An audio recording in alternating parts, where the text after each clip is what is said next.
Hello everyone. आजच्या लेक्चरमध्ये आपण बघणार आहोत जे काय आपली MCQजवर टेस्ट झालेली आहे त्याचे काही जे तुम्हाला प्रॉब्लेम्स आलेले आहेत ते सॉल्व करताना ते कसे सॉल्व करायचे आणि त्याचे आन्सर कसे फाइंड आउट करायचे ते आपण आजच्या लेक्चरमध्ये बघणार आहोत, बरोबर आहे. आणि आय होप या व्हिडिओनंतर तुमचे सगळे डाऊट क्लिअर होऊन जातील की कसे MCQ सॉल्व करायचे. आलं लक्षात? आपल्याला माहिती प्रॅक्टिस मेक्स मॅन परफेक्ट ही आपली केमिस्ट्री आहे, त्यामुळे जास्त स्ट्रेस नाही घ्यायचा, फक्त प्रॅक्टिस करायची, बरोबर आहे.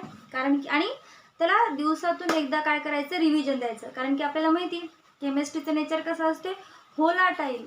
होलाटाईल म्हणजे कापरासारखं. कापूर माहिती ना सगळ्यांना. थोडे दिवस त्याला थोडा वेळ जरी हवेमध्ये ठेवलं तरी ते काय होते, इव्हॅपोरेट होते, उडून जाते, बरोबर आहे. तसंच आपल्या केमिस्ट्रीचं नेचर असते.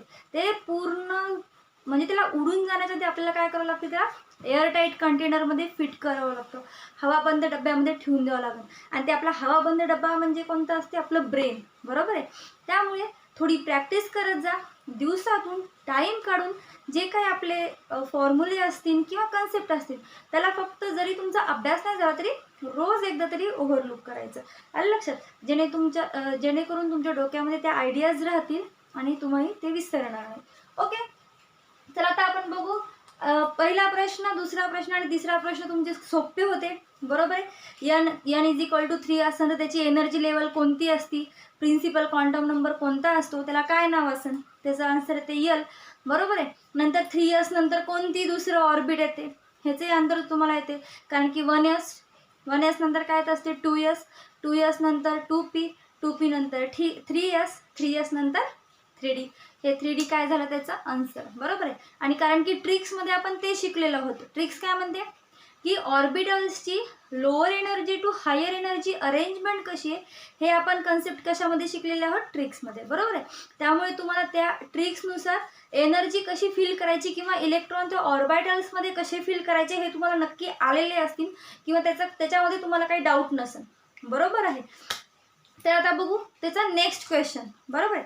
नेक्स्ट क्वेश्चन असा होता तुम्हाला, the lowest energy orbital among the following is. काय म्हणते, ह्या खालीलपैकी सगळ्यात लोअर एनर्जी ऑर्बिट कोणता आहे, बरोबर आहे.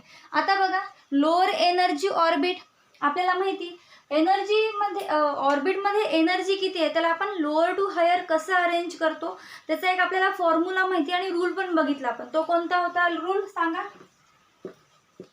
n+l rule. त्याला आपण कोणता रूल म्हणतो, n+l रूल. आणि आपल्याला माहिती s p d f च्या व्हॅल्यू इथं सांगा. s म्हणजे किती असते 0, p म्हणजे 1, d म्हणजे 2 आणि 3 म्हणजे काय असते f. आता इथं मला सांगा ह्या रूल नुसार जे आपला पहिला ऑप्शन आहे ते आहे 2s.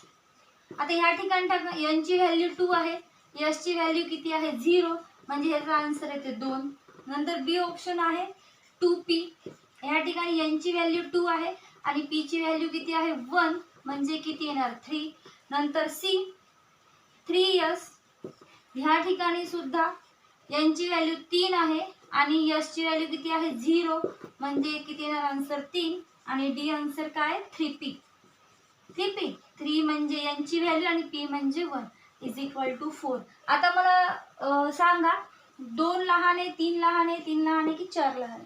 आता ह्या ठिकाणी ह्यावरून तुम्हाला लोएस्ट एनर्जी ऑर्बिट कोणता असणार, ऑब्विसली त्याची n+l व्हॅल्यू कशी राहील, कमी. ते काय झालं लोएस्ट एनर्जी. आणि ज्याची n+ व्हॅल्यू जास्त असेल ते काय झालं हायेस्ट एनर्जी ऑर्बिट, बरोबर आहे. आता मला सांगा लोएस्ट एनर्जी ऑर्बिट ह्यापैकी कोणता असेल, ऑब्विसली 2. का, कारण की त्याची n+l व्हॅल्यू कशी आहे सगळ्यात कमी. आलंय, कळत आहे सगळ्यांना, त्याची n+l व्हॅल्यू कशी आहे सगळ्यात कमी, म्हणून याचा आन्सर कसं येते ए. काय आहे 2s. हे काय आहे लोएस्ट एनर्जी ऑर्बिट. आलं लक्षात. आता बघू आपण नेक्स्ट क्वेश्चन बघू. The total number of electron that can occupy the principal energy level n is. काय म्हणते या ठिकाणी, the total number of electron that can occupy in principal energy level. म्हणजे या प्रिन्सिपल एनर्जी लेवल n मध्ये total number of electron किती असतात, बरोबर आहे. आता ह्या ठिकाणी तुम्हाला माहिती प्रिन्सिपल एनर्जी लेवल म्हणजे आता प्रिन्सिपल क्वांटम नंबरमध्ये आपण काय डिटरमाइन करतो, शेल नंबर. तुम्हाला माहिती एक आपण फॉर्म्युला सुद्धा स्टडी केलेला आहे की number of electron present in shell, त्याचा फॉर्म्युला काय होता 2n². म्हणजे एका शेलमध्ये टोटल नंबर ऑफ इलेक्ट्रॉन किती प्रेझेंट आहे ते कॅल्क्युलेट करण्यासाठी फॉर्म्युला कोणता आहे 2n². बरोबर आहे. म्हणजे हा क्वेश्चन आणि हा क्वेश्चन सेमच आहे. ह्या ठिकाणी सुद्धा विचारलं जर n एनर्जी लेवल असन, जर n एनर्जी लेवल असन तर त्या ठिकाणी टोटल नंबर ऑफ इलेक्ट्रॉन किती असतात. बरोबर आहे. त्याचा आन्सर किती येते 2n² म्हणजे डी. आलं लक्षात. आता बघू आपण नेक्स्ट क्वेश्चन काय म्हणते बघा. नेक्स्ट क्वेश्चन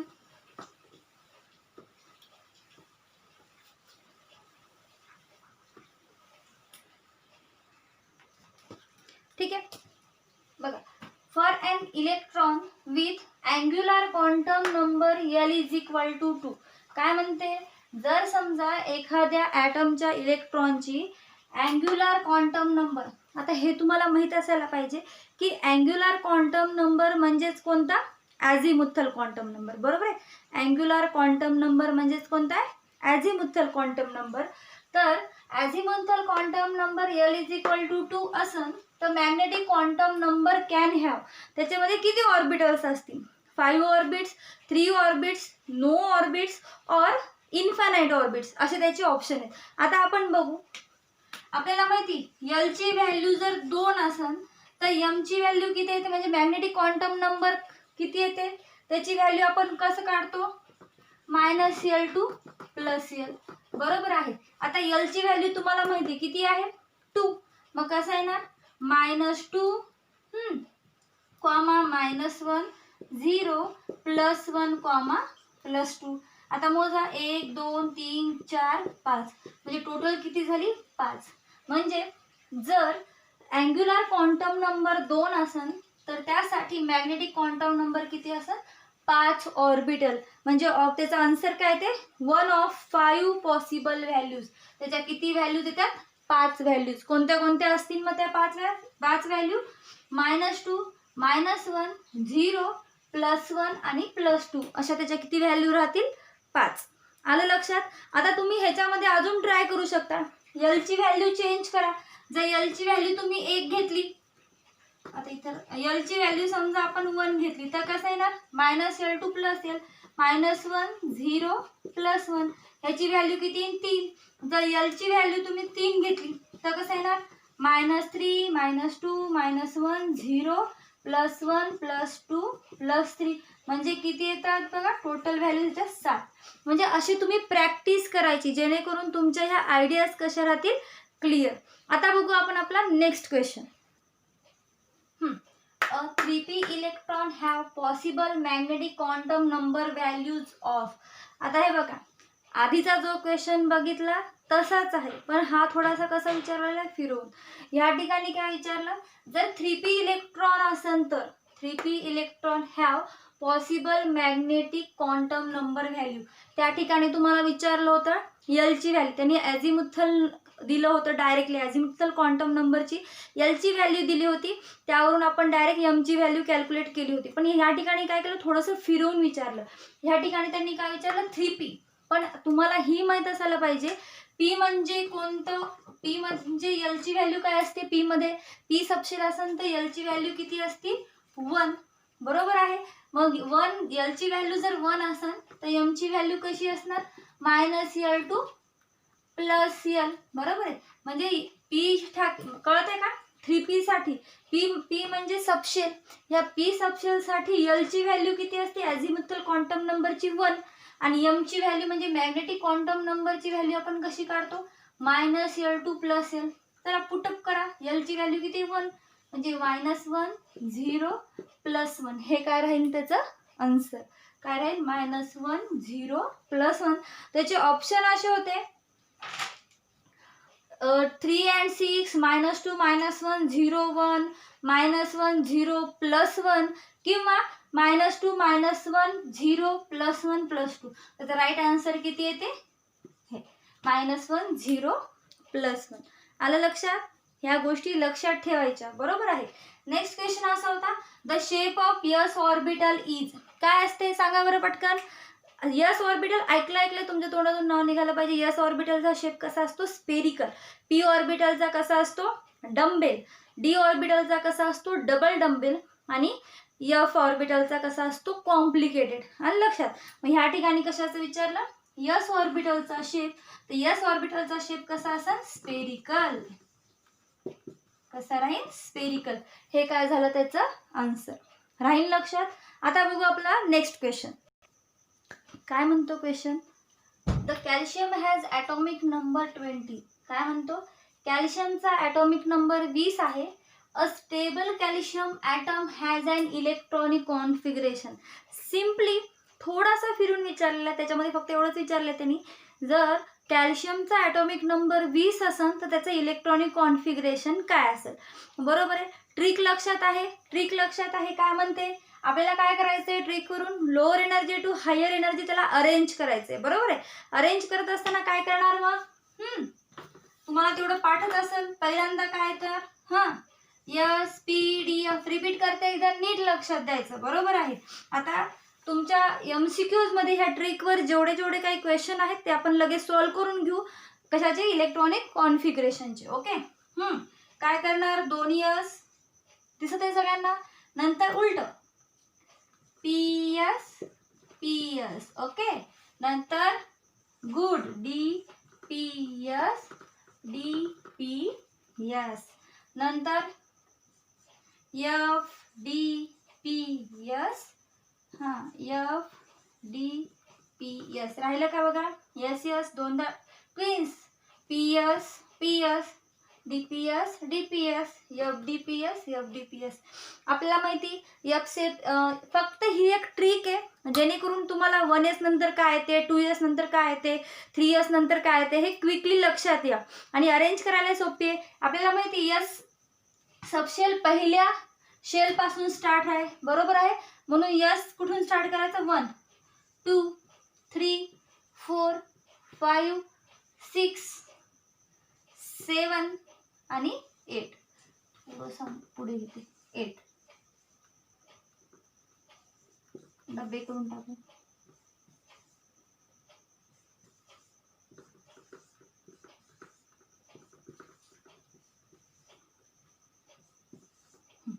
ठीक आहे. आता माहिती आपल्याला पी सबशेल कुठून स्टार्ट होते? दुसऱ्या शेल पासून.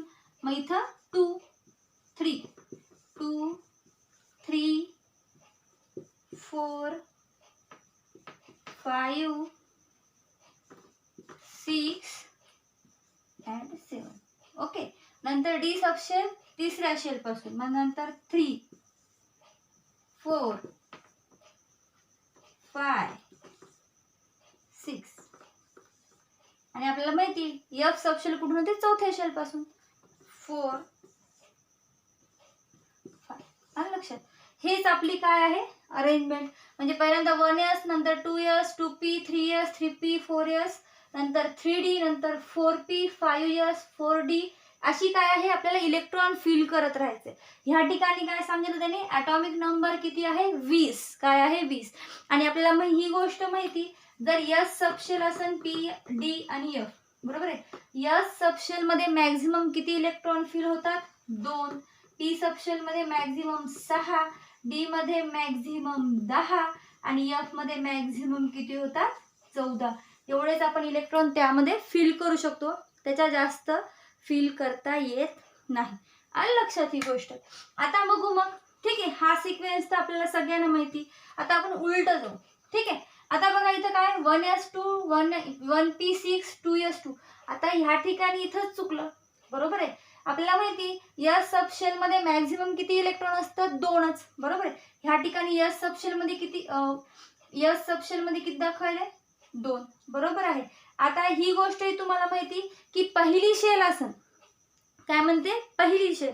पहिल्या शेल मध्ये फक्त एकच सबशेल असते. ती म्हणजे कोणती असते? Yes subshell. यस. ह्या ठिकाणी त्यांनी किती दाखवले? यस आणि पी.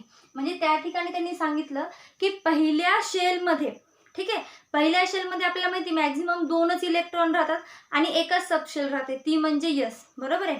इथं आपण दिलेलं पण 1S. आणि ह्यामध्ये मॅक्झिमम किती इलेक्ट्रॉन राहतात? 2च, बरोबर आहे. पण ह्या ठिकाणी त्यांनी काय केलं, पहिल्या शेलमध्ये 2 सबशेल दाखवल्या, एक S आणि P. हे ह्या ठिकाणी कसं आहे? रॉंग. आता दुसरं बघू. हे आहे, हे बरोबर आहे, 1s2 2s2 नंतर 2p6 3s2 3p6. आता ह्या ठिकाणी जर आपण प्रत्येकाचे इलेक्ट्रॉन जर मोजले तर हे 10 11 12 आणि हे टोटल किती होते? 18. पण आपल्याला किती ॲटॉमिक नंबरसाठी पाहिजे? 20, बरोबर आहे. आता बघू आपण 2 नंबरचं. आता ह्या ठिकाणी 1s2 1p6 1d10 1f2. इथं इतक्या लांब जायचा काही प्रॉब्लेमच नाही, कारण की आपल्याला माहिती फक्त पहिल्या शेलमध्ये किती सबशेल असतात? एक असती, म्हणजे यस. ह्या बाकीच्या सबशेल नसतात, त्यामुळे हे सुद्धा कसं आहे? रॉंग. आता बघू जे पहिल्या नंबरचं आहे त्या ठिकाणी काय म्हणते, आधी सिक्वेन्स बघू. बघा बरं, आपल्याला काय करायचंय? 20 इलेक्ट्रॉन आहेत की नाही बघायचे. मोजा. 6 7 8 9 10 10 6 16 17 18 19 20. म्हणजे ह्याच्यामधले इलेक्ट्रॉन व्यवस्थित आहे. आता बघू आपण त्याचा sequence, high lower to higher energy लेवलचा आहे की नाही बघू. बघा 1s2 नंतर 2s2. आपल्याला माहिती 2p मध्ये किती असतात? मॅक्झिमम 6. नंतर 3s2 3p6 आणि 4s2. म्हणजे हे आन्सर काय येणार? करेक्ट. कळत आहे सगळ्यांना? आपल्याला फक्त ह्या ट्रिकचा उपयोग कधी येणार? आपल्याला लोअर टू हायर आपण पाठ करू शकतो का? बरं लक्षातही ठेवू, पण किती दिवस राहणार? त्यासाठी इमर्जन्सीला तुम्हाला ही ट्रिक कामी येईल, जेणेकरून इमर्जन्सीला पटकन हे उलटं आपण जसं आता ड्रॉ केलं तसं ड्रॉ करायचं 2 मिनिटामध्ये आणि त्याचं इलेक्ट्रॉनिक कॉन्फिगरेशन. आता इथं मी ॲटॉमिक नंबर 37 जरी विचारलं तुम्हाला, किती विचारलं? ॲटॉमिक नंबर 37 जर असेल एखाद्या ॲटमचा तर त्याचे इलेक्ट्रॉनिक कॉन्फिगरेशन किती असते असं जर विचारलं तर तुम्ही ह्यामध्ये प्रत्येक ठिकाणी इलेक्ट्रॉन फिल करत करत काय करणार? त्याच्या 37 पर्यंत तुम्हाला नेता आलं पाहिजे. ओके, तर तुम्हाला आता माझा क्वेश्चन असेल, जर एखाद्या ॲटमचा ॲटॉमिक नंबर 37 असेल तर त्याचं इलेक्ट्रॉनिक कॉन्फिगरेशन काय आहे? ह्या व्हिडिओ झाला की ग्रुपवर आपल्या मेसेज करायचा इलेक्ट्रॉनिक कॉन्फिगरेशनचा, किंवा सिंपल वहीवर काढा, फोटो काढा आणि सेंड करा. ओके, आता बघू आपण ह्या इलेक्ट्रॉनिक कॉन्फिगरेशनवरच रिलेटेड काही क्वेश्चन. ओके, ठीक आहे. Next question, what is the electronic configuration of an oxide ion? त्याचा त्यांनी मॉलिक्युलर फॉर्म्युला दिलाय O2- किंवा तुम्ही असंही लिहू शकता ऑक्सिजन 2-. काय म्हणते? तुम्हाला मी एक कन्सेप्ट शिकवला होता आयसो इलेक्ट्रिक, बरोबर आहे. आयसो इलेक्ट्रिक म्हणजे काय? ज्याचा इलेक्ट्रॉन किंवा इलेक्ट्रॉनिक कॉन्फिगरेशन कसे असतात? इक्वल. त्याला आपण काय म्हणतो? आयसो इलेक्ट्रिक, बरोबर आहे. काय म्हणतो? आयसो इलेक्ट्रिक कंपाऊंड्स म्हणतो किंवा आयसो इलेक्ट्रिक आयन्स म्हणतो, बरोबर आहे. त्याची आपण तुम्हाला एक मेथडही सांगितली होती, बरोबर आहे. जर समजा सिंपल आयन असन आणि त्याच्या डोक्यावर समजा पॉझिटिव्ह चार्ज असन, आता फॉर एक्झाम्पल इथं ऑक्सिजन दिलेलं आहे मी, ह्या ऑक्सिजनचा तुम्हाला माहिती ॲटॉमिक नंबर आहे 8, बरोबर आहे. जर मी O+ जर दिलं असतं, O+ नसतंच पण मी दिलं असतं, तर त्या ठिकाणी तुम्ही काय केलं असतं? प्लस, जेव्हा एखाद्या आयन्सवर प्लस साईन असतो तेव्हा आपण काय करतो? त्याच्या ॲटॉमिक नंबरमधून जेवढे काही ते प्लस साईन असेल त्याला मायनस करतो, बरोबर आहे. मायनस करतो कारण की त्यांनी काय केलं? डोनेट केलं समोरच्याला, बरोबर आहे. आणि जर समजा त्याच्या डोक्यावर जर निगेटिव्ह साईन असेल, तर त्यामध्ये काय करत राहतो? इलेक्ट्रॉन ॲड करत राहतो, बरोबर आहे. आता ह्या ठिकाणी ऑक्सिजन O2-, 2-. ऑक्सिजनच्या डोक्यावर काय आहे? 2-. म्हणजे ऑक्सिजनवर दोन इलेक्ट्रॉनची डिफिशियन्सी होती, त्याने तो दुसऱ्याकडून घेतला म्हणजे त्याच्या ॲटॉमिक नंबरमध्ये 2 इलेक्ट्रॉन काय झाले? ॲड, बरोबर आहे. आता मला सांगा ऑक्सिजनचा ॲटॉमिक नंबर किती आहे? 8, बरोबर आहे. हे 2 निगेटिव्ह चार्ज म्हणजे 2. आता ऑक्साईडमध्ये इलेक्ट्रॉन किती असतील मग? टोटल 10. कसे आले कळाले? कारण की ऑक्साईडचा 8 आणि 2 इलेक्ट्रॉनचे +2 म्हणजे किती झाले? 10. आलं लक्षात? मग आता आपल्याला ह्यांनी काय विचारलं? हे झाले आपल्याला इलेक्ट्रॉन्स, की आपल्याला ॲटॉमिक नंबर 10 पाहिजे. ऑक्साईडचा ॲटॉमिक नंबर किती असते? 10. कसा आला कळाला? ओके, आता ह्याचं काय करायचं? इलेक्ट्रॉनिक कॉन्फिगरेशन ट्रिक्स आपल्याला स्टेप बाय स्टेप. पहिल्यांदा काय येईल? 1s2. S सबशेलमध्ये मॅक्झिमम 2च इलेक्ट्रॉन असतात. नंतर काय? 1s2 नंतर 2s2. S म्हणजे 2च. नंतर आता मला सांगा नंतर काय येते? 2p, बरोबर आहे.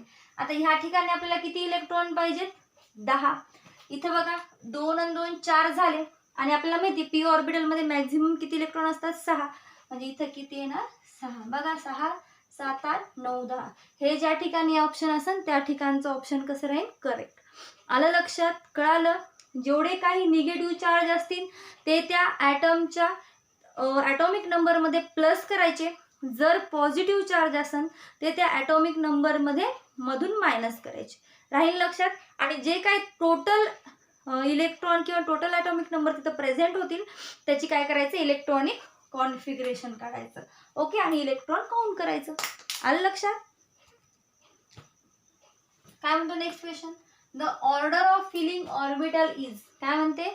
आपल्याला माहिती ऑर्बिटल मध्ये इलेक्ट्रॉन आपण lower energy to higher energy fill करतो, बरोबर आहे. म्हणजे आधी कमी इलेक्ट्रॉन, जसं 1s मध्ये 2 इलेक्ट्रॉन, नंतर 2s मध्ये 2, म्हणजे पहिल्या शेल पासून दुसऱ्या शेवटच्या शेल पर्यंत आपण इलेक्ट्रॉनचं काय करत असतो? डिस्ट्रीब्युशन करत असतो, बरोबर आहे.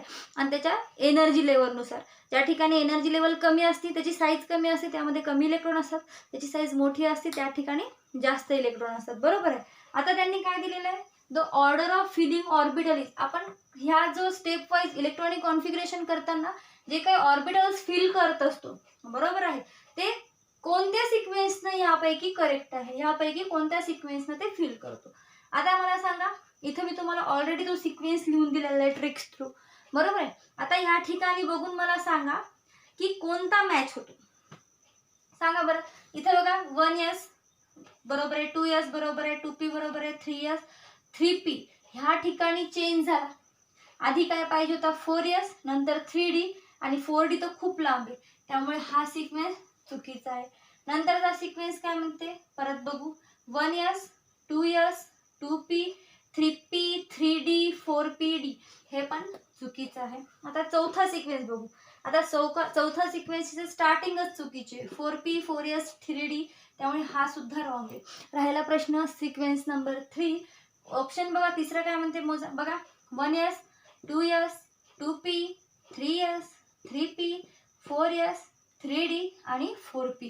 म्हणजे तिसरा सिक्वेन्स काय आहे? Order of filling of orbital. तिसरं ऑप्शन कसं आहे ते करेक्ट. आलं लक्षात? म्हणजे ह्या ठिकाणी तुम्ही प्रत्येक वेळेस छोटा क्वेश्चन असेल तर तुम्ही त्याला n+l रूल, जसा 2sचा 3sचा आपण आधी बघितला होता तसा असेल तर तुम्ही त्याला n+l रूल करून फॉलो करून काढू शकता. पण जर तुम्हाला अशा एवढ्या सगळ्या जे काही एवढ्या लांबीचे जर तुम्हाला ऑर्डर विचारली समजा फिलिंगची की ऑर्बिटल कशी फिल होणार, तर ह्या ठिकाणी तुम्ही n+ रूल जर वापरला तर तुमचा खूप टाइम जाईल, बरोबर आहे. जर आपली ट्रिक वापरली तर तुम्हाला 2 मिनिटात काय होईल ते लक्षात राहील. आलं लक्षात? हा झाला नेक्स्ट क्वेश्चन. आता आपण बघू पुढचा क्वेश्चन. तो होता नोबेल गॅसेसवर.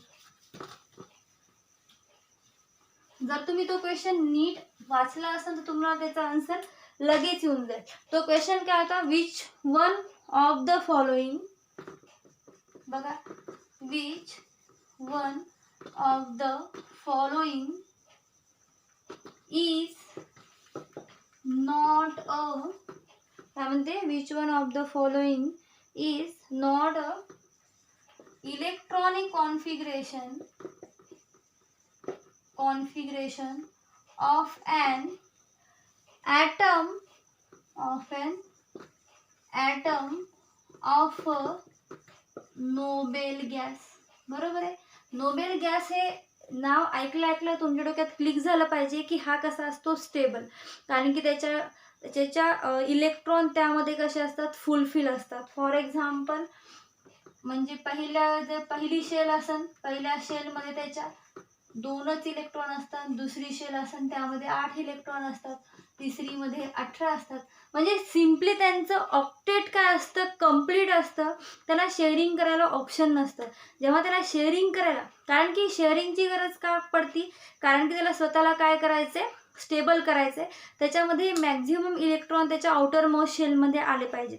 ऑक्टेट कंप्लीट झालं पाहिजे, बरोबर आहे त्याचं. म्हणून सगळे ॲटम काय करत असतात? धडपड करत असतात. आपण बघितलेलं आहे. तर नोबेल गॅसेसला तसं करायची गरज नाही, कारण की त्यांचं ऑक्टेट ऑलरेडी कसं असते? फुलफिल असतं. त्यांच्या ऑक्टेटमध्ये, त्यांच्या व्हॅलेन्स शेलमध्ये 8 इलेक्ट्रॉन कसे असतात? कंप्लीट. त्यामुळे त्याला इलेक्ट्रॉनची शेअरिंग करायची गरज पडत नाही. त्याचे ऑप्शन बघू. पहिला ऑप्शन आहे 1s2, दुसरा ऑप्शन आहे 1s2 2s2, तिसरा ऑप्शन आहे 1s2 2s2 2p6, कोणता आहे 1s2 2s2 2p6, आणि चौथा ऑप्शन आहे त्याचं 1s2 2s2 2p6 3s2 3p6. आलं लक्षात? आता ह्या ठिकाणी जर आपण इलेक्ट्रॉनिक कॉन्फिगरेशन बघितलं प्रत्येकाचं, तर आता बघू. पहिल्यामध्ये त्याचं डुप्लेट कंप्लीट असते, ठीक आहे, मग काही प्रॉब्लेम नाही. दुसऱ्या ह्याच्यामध्ये बघा काय म्हणते, पहिल्या शेलमध्ये 2 आहेत आणि दुसऱ्या शेलमध्ये किती आहेत, त्याच्यात 2च. ह्या ठिकाणी बघा पहिल्या शेलमध्ये 2 आहेत आणि दुसऱ्या शेलमध्ये किती आहेत 8. आणि तिसरं बघा पहिल्या शेलमध्ये 2 आहेत, दुसऱ्या शेलमध्ये किती आहेत 8, आणि तिसऱ्या शेलमध्ये किती आहेत 8. म्हणजे ह्या ठिकाणी ह्या ॲटमचं ड्युप्लेट कंप्लीट आहे, कारण की फॉर एक्झाम्पल हेलियमच्या आउटर मोस्ट शेलमध्ये 2 इलेक्ट्रॉन असतात आणि आपल्याला माहिती ते फक्त पहिल्या शेलवर असतात ज्याच्यामध्ये मॅक्झिमम इलेक्ट्रॉन किती असतात 2, त्याचं ड्युप्लेट कंप्लीट असते. आणि बाकी तिसऱ्या आणि चौथ्या ऑप्शनमध्ये त्यांचं ऑक्टेट काय आहे कंप्लीट.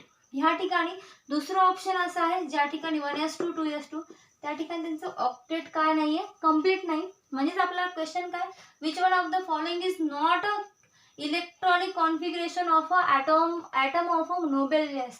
म्हणजे ह्या ठिकाणी नोबेल गॅस कोणता नाहीये मग हा. आलं लक्षात? कळालं सगळ्यांना कसं सॉल्व्ह करायचं आहे ते? आता बघू आपण नेक्स्ट क्वेश्चन. काय म्हणते, which one of the following is not a isoelectronic with other. एकमेकांसोबत आयसो इलेक्ट्रॉनिक नाही. आणि तुम्हाला माहिती आहे आयसो इलेक्ट्रॉनिक म्हणजे काय, ज्याच्यामध्ये इलेक्ट्रॉन सेम असतं आणि इलेक्ट्रॉन सेम असल्यामुळे त्याची इलेक्ट्रॉनिक कॉन्फिगरेशन सुद्धा कसं असते सारखं, त्याला आपण काय म्हणतो आयसो इलेक्ट्रॉनिक. बरोबर आहे. आता ह्या ठिकाणी बघू आपण प्रत्येकाचा आधी ॲटॉमिक नंबर कसा आहे तो बघू आणि त्यावरून आपल्याला ॲटॉमिक नंबर जेवढा असेल तेवढंच त्याच्यामध्ये काय असतात इलेक्ट्रॉन, ही गोष्ट आपल्याला माहिती आणि त्यावरून आपण सॉल्व्ह करू. ठीक आहे. पहिला बघू फ्लोरीन मायनस. बरोबर आहे, सगळ्यांना माहिती फ्लोरीनचा ॲटॉमिक नंबर किती असते 9. ह्या ठिकाणी निगेटिव्ह चार्ज आहे म्हणजे काय होणार 1 इलेक्ट्रॉन त्यामध्ये ॲड होणार, म्हणजे टोटल नंबर ऑफ इलेक्ट्रॉन किती राहतील ह्यामध्ये 10 इलेक्ट्रॉन. बरोबर आहे. दुसरं काय म्हणते निऑन. निऑनवर कोणताही चार्ज नाही आणि निऑनचा आपल्याला माहिती ॲटॉमिक नंबर किती असतो 10, त्यामुळे त्यामध्ये सुद्धा किती असतात 10 इलेक्ट्रॉन. तिसरं आहे सोडियम प्लस. आपल्याला माहिती सोडियमचा ॲटॉमिक नंबर किती असतो 11. ह्याच्या डोक्यावर कोणता चार्ज आहे पॉझिटिव्ह चार्ज. आपल्याला माहिती जर पॉझिटिव्ह चार्ज असेल तर 1 इलेक्ट्रॉन काय होतो मायनस, म्हणजे ह्या ठिकाणी सुद्धा किती आहेत 10 इलेक्ट्रॉन. तसंच चौथा ऑप्शन आहे Mg प्लस. आता बघा ह्या ठिकाणी मॅग्नेशियमचा ॲटॉमिक नंबर आहे 12, पॉझिटिव्ह साईन डोक्यावर त्यामुळे 1 मायनस होणार. तर इथे Mg प्लस प्लस असलं असं 2 मायनस झालं असतं. ह्या ठिकाणी किती Mg प्लस म्हणजे डोक्यावर 1 पॉझिटिव्ह चार्ज म्हणजे 1 मायनस, ह्या ठिकाणी किती होणार तो 11 इलेक्ट्रॉन. बरोबर आहे. आता ह्या ठिकाणी आयसो इलेक्ट्रॉनिक म्हणे. आयसो इलेक्ट्रॉनिक म्हणजे काय, ज्याचा ॲटॉमिक नंबर किंवा ज्याचं इलेक्ट्रॉन कसे असतात सारखे, इलेक्ट्रॉन सारखे किंवा त्याचं इलेक्ट्रॉनिक कॉन्फिगरेशन कसं असेल सारखं. बरोबर आहे. आता ह्या ठिकाणी मला सांगा हे तिन्ही जे आहेत ते कसे आहेत एकमेकांसोबत आयसो इलेक्ट्रॉनिक, कारण की त्याच्यामध्ये तिघांमध्ये इलेक्ट्रॉन कसे आहेत इक्वल. आता आपल्याला क्वेश्चन काय विचारला नॉट म्हणजे कोणते मग मॅग्नेशियम प्लस, कारण की त्यामध्ये किती असतात 11 इलेक्ट्रॉन, जे की आयसो इलेक्ट्रॉनिक नाही आहे कशासोबत या बाकीच्या एलिमेंट सोबत. आलं लक्षात? आता बघू आपण नेक्स्ट क्वेश्चन आहे पेअरिंगचा. आय थिंक तुम्हाला तो अवघड जातोय वाटते, बघून घेऊ. हे कळलं का आयसो इलेक्ट्रॉनिकचा, नीट लक्षात घ्या, परत बघा आणि कोणतेही घ्यायचं क्वेश्चन आणि सॉल्व्ह करून बघायचा, जेणेकरून आपले डाऊट्स क्लिअर होतील. आलं लक्षात? तुम्ही जेवढा इंटरेस्ट घेऊन केमिस्ट्री शिकाल तेवढा तो इंटरेस्टिंग आहे, कारण की केमिस्ट्री हा खूप इंटरेस्टिंग सब्जेक्ट आहे. बरोबर आहे. आता काय म्हणते नेक्स्ट क्वेश्चन, काय म्हणते how many unpaired electron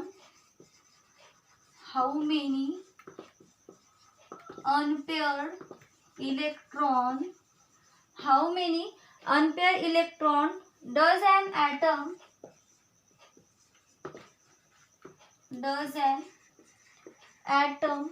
of sulfur is. काय म्हणते? और सल्फर have. काय म्हणते? How many unpaired electron does an atom of sulphur. Sulphur मध्ये अनपेअर इलेक्ट्रॉन किती असतात? आलं लक्षात? आता मला त्याआधी सांगा, सल्फरचा ॲटॉमिक नंबर किती असतो? 10. त्याचं इलेक्ट्रॉनिक कॉन्फिगरेशन कसं येईल मग? 10 असेल तर 1s2 सॉरी सल्फरचा ॲटॉमिक नंबर असतो 16. सॉरी सल्फरचा ॲटॉमिक नंबर किती असतो? 16. त्यामुळे त्याचं इलेक्ट्रॉनिक कॉन्फिगरेशन कसं येते? 1s2 2s2 2p6 3s2 3p. आता मोजा बरं. 6 7 8 9 10 11 12 किती आहे? 16. म्हणजे 4 राहिले. 3p4 झाले का 16? 10 11 12 13 14 15 16. आता ह्या ठिकाणी काय विचारलं तरी अनपेअर इलेक्ट्रॉन. इथपर्यंत जर तुम्ही बघितलं सगळे कसे आहेत? पेअरिंग मध्ये. 1s2 एकच ऑर्बिट असते, 2 इलेक्ट्रॉन पेअरिंग. 2p6 3 ऑर्बिट असतात, p सबशेल मध्ये पेअरिंग 6 आहेत बरोबर पेअरिंग. 3s2 पण पेअरिंग. राहिला प्रश्न या 3p चा. आपण जर आता 3p म्हणजे p ऑर्बिटलला जर आपण अरेंज केलं तर किती आहे त्याच्या डोक्यावर? 4 करा. 1 2 3 4. आलं लक्षात? जर असा आता हा झालं त्याचं 3p4चं. आलं लक्षात? क्वेश्चन काय म्हणते की सल्फर मध्ये अनपेअर ऑफ इलेक्ट्रॉन किती असतात? हे तुम्हाला पेअरिंग मध्ये दिसत आहे. आता अनपेअर म्हणजे कोणी? जे सिंगल आहेत. म्हणजे हा 1 आणि हा 2. म्हणजे काय झाले? किती राहतील टोटल? 2. म्हणजे सल्फर मध्ये अनपेअर इलेक्ट्रॉन किती राहतील? 2. 2 काय झालं त्याचं आन्सर. तसंच अजून एक क्वेश्चन विचारलेला गेला होता एक्झाम मध्ये, तो म्हणजे which of the following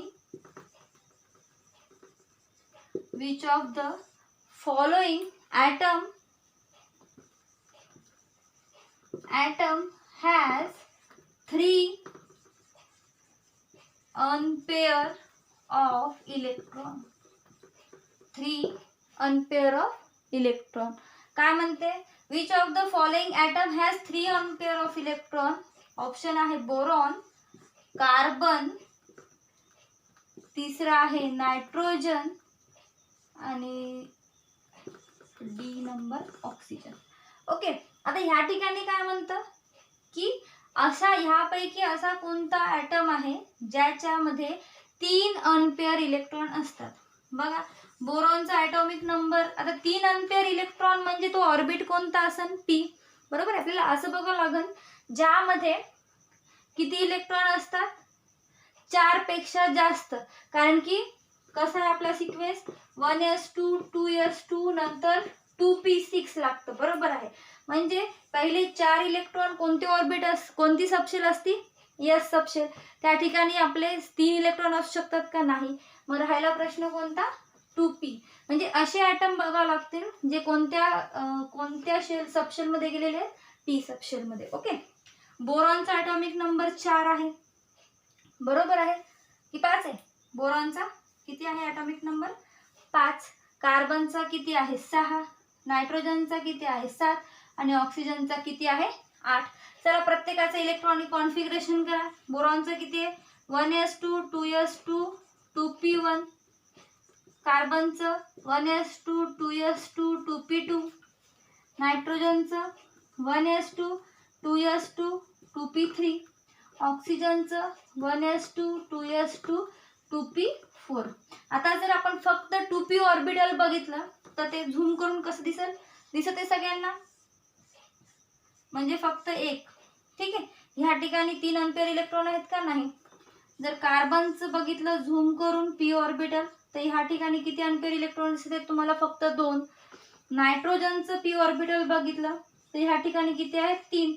म्हणजे ह्या 1 2 3. आणि तसंच जर ऑक्सिजनचं p ऑर्बिटल झूम करून बघितलं तर ह्या ठिकाणी 1 2 3 आणि 4. म्हणजे ह्या ठिकाणी अनपेअर ऑफ इलेक्ट्रॉन 1 आहे, ह्या ठिकाणी 2, ह्या ठिकाणी 3 आणि ह्या ठिकाणी परत 2. म्हणजे आपला जो क्वेश्चन आहे, which of the following atom has 3 unpaired electron, त्याचा आन्सर कोणता येईल? नायट्रोजन. कळालं? हा व्हिडिओ पूर्ण बघा, निष्काळजीपणा करू नका, इग्नोर करू नका, जेणेकरून आणि ह्याच्यामध्ये जे काही क्वेश्चन आहे त्याचे आन्सर लिहून ठेवा, जेणेकरून तुम्हाला ते पुढे स्टडीला इझी जाईल. आलं लक्षात? कळालं सगळ्यांना? काही डाऊट असेल परत ग्रुपवर मेसेज टाका, परत आपण लाईव्ह येऊन ते नीट करू, क्लिअर करू. ओके, पण तुमच्या डोक्यात हा कन्सेप्ट गेला पाहिजे, जेणेकरून ह्याच्या सिमिलर तुम्ही दुसरे क्वेश्चन सुद्धा सॉल्व करता येईल. ओके, त्यामुळे टेन्शन नाही घ्यायचं, मस्त स्टडी करायचं, व्हिडिओ बघायचे, अभ्यास करायचा. आलं लक्षात? आणि एकदा रिव्हिजन 100% द्यायचं. आलं लक्षात? कळालं तुम्हाला? एकदा बघून घ्या सगळं व्यवस्थित. आपण मोस्ट ऑफ क्वेश्चन सॉल्व केलेले आहेत. काही थेरीचे आहेत ते तर डायरेक्ट आपण बघितलेलंच आहे.